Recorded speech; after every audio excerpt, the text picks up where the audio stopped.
My name is Maria. I live in Siberia. I lived in Moscow for 12 years. Then I came back here, came back home, and everyone told me that I was crazy because you should always move in the other direction.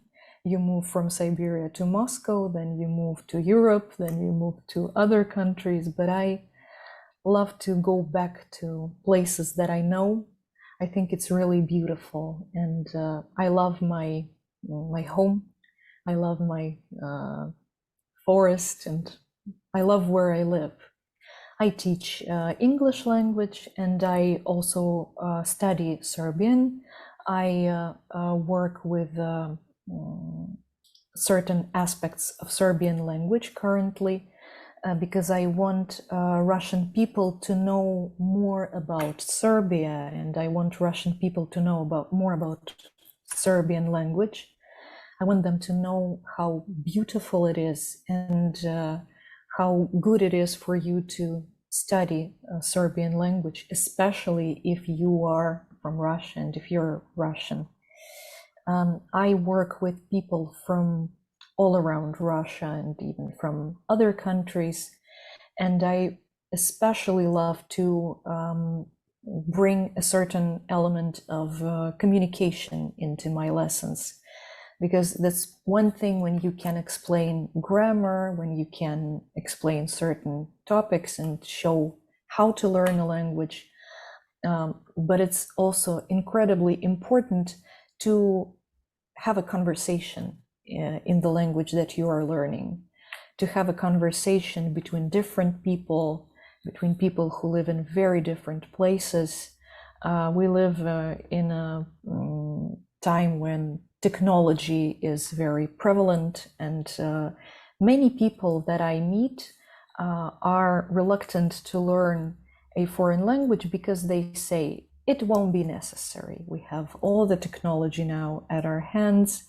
We can use automatic translation. We can even use ChatGPT for either translating or some of the practice or writing. And this is all great and wonderful, and you cannot stop the progress.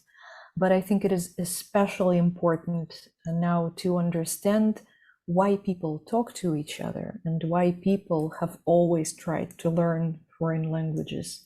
Because it's not only that you learn to speak in this language, at some point you learn how to think in a different language, which is an incredibly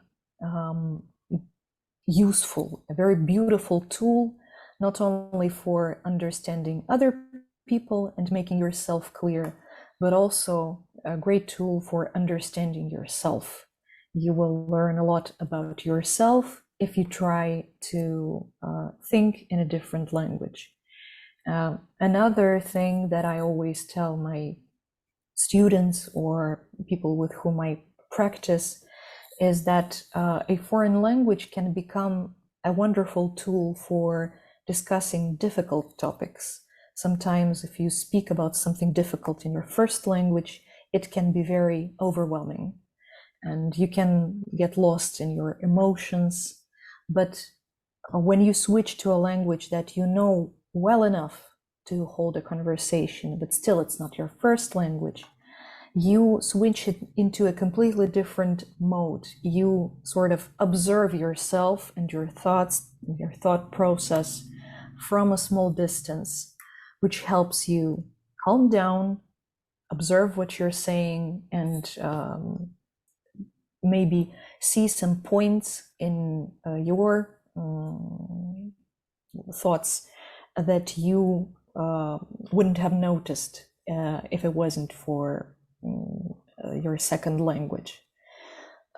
So this is what I think is the most important thing, both about connecting people from different parts of the world and making an effort to genuinely learn a foreign language, is that it gives you hope for the future. It gives you a possibility to travel even at such troubled times when traveling has become all of a sudden very, very complicated and expensive, but you're still capable of expanding your own borders, and you're capable of understanding people with a different viewpoint, and discover people from other countries you're not quite probably familiar with, but all of a sudden you realize that you have so much in common.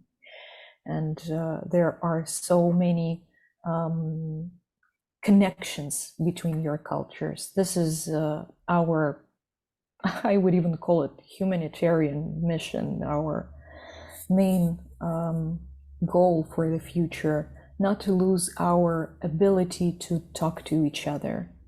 And especially when political aspects get mixed up in this linguistic field, we should always remember that a language is this magical tool that belongs to everybody and belongs to nobody. And if we know a language, this is our connection, and a beautiful way of developing, learning new things, or just spending time in a very good, very productive and positive way. So I think we should never forget that no matter what the technology is, no matter what the political situation is, this is something extremely important.